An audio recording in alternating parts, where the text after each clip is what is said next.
How's it going, everyone, and welcome back to the channel. It's me, Vanilla Soup, and today I'm going to be doing a Q&A from questions that were posted on my Discord. So if you're not in our Discord here on the channel, go ahead and click the link in the description below if you want to be a part of it. We have great discussion there, an awesome community, and I'd love to have you there. I meant to do this video about 2 months ago, but you know how the story goes. Things happened and everything got in the way, but we're here now. And we're going to answer some questions. Most of them are Halo related. Some of them are a little personal. Some of them have other games involved. But regardless, it's going to be a cool Q&A session to do. I was actually thinking about doing these videos monthly. So if you like what you see, if you like this discussion, let me know in the likes and in the comments. That feedback actually goes a long way if you want this video series to continue. But let's get right into it. Our first question is from Crimson Zexel. He asks, what weapons do you have the most attachment to, either based on design, function, and matches, and different iterations over the years? I think this question is really good, and it's kind of easy for me because there's two questions that come to mind more than anything else, and that's the Magnum and the Energy Sword. The Magnum is certainly a gun that changes from game to game on how it operates, but it's always your main gun, right? Like in a multiplayer match, that's always your bread and butter. In Halo 5, it's really good, but man, if we go back to Halo 1 days, that thing was stupid good.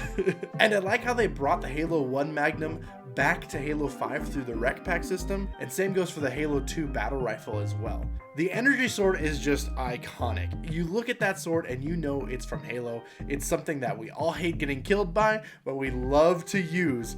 I can't tell you how many curse words were thrown out when there was one guy rolling around crazy with that Energy Sword, just slaughtering everyone, and how mad it made us all. But when it was you, it was pretty awesome. And sure, it may not be like a competitive weapon in today's standards, but as far as casual games and having fun with friends, that is one of the best weapons in Halo. Our next question comes from Joseph Ferris. What improvements are you hoping to see from the Halo Infinite delay? This question was actually a little bit hard for me because I can think of so many things that I would like to have done in this delay's timeline, but the one thing I want the most is probably something that was done way long ago, probably at the beginning of Halo Infinite's conception, and that's a truly memorable story that surpasses anything we've had so far.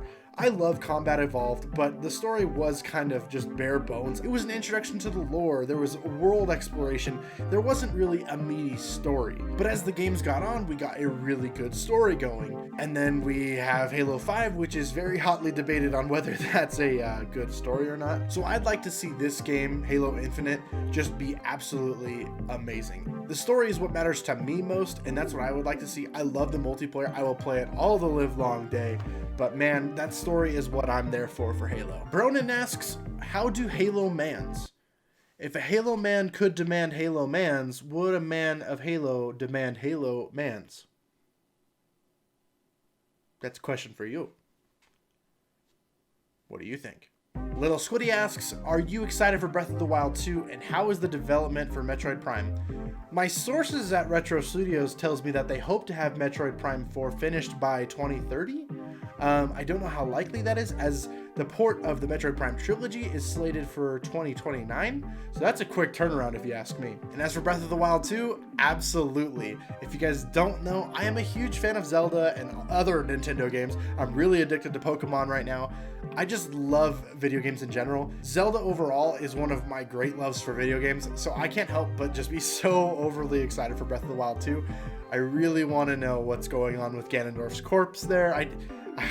There's just so much. Aporia asks, do you think Master Chief should be made a duck in the games for more duck representation? Yeah, it's not a game for me at all. No way. No way. No way. No, you're talking about some very serious stuff. Yeah. We have Alonzo Mega asking, favorite Halos from best to worst, and what makes the best one the best?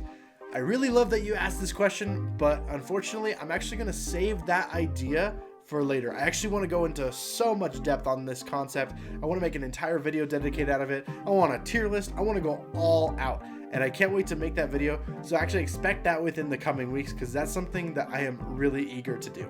And finally, we have Mr. Pleb asking, who is the best villain that Chief has defeated so far? This is a really good question as well. I really, without a doubt, really favor the fight between Chief and the Prophet of Regret. Mostly because all the prophets in Halo they just suck. And I know gameplay-wise, it wasn't the most fun to just sit there and just beat the Prophet of Regret to death, but it was also the most satisfying thing that's ever happened in Halo. I mean, come on, these guys are pure evil. I actually sometimes take as long as I can just to keep hitting the Prophet of Regret. It's just a good time. Does this show a lot of my inner psychological issues? Maybe, but that's besides the point. I still think this is a really good scene. Everything that led up to this fight was really great, and like I said, even if it's not the most compelling gameplay standpoint, I really just like how it all unveiled. Well, that's it for me today, guys. I hope you enjoyed this Q&A. If you want your question to be answered in the next Q&A, again, make sure you click the link in the description to be a part of our Discord server.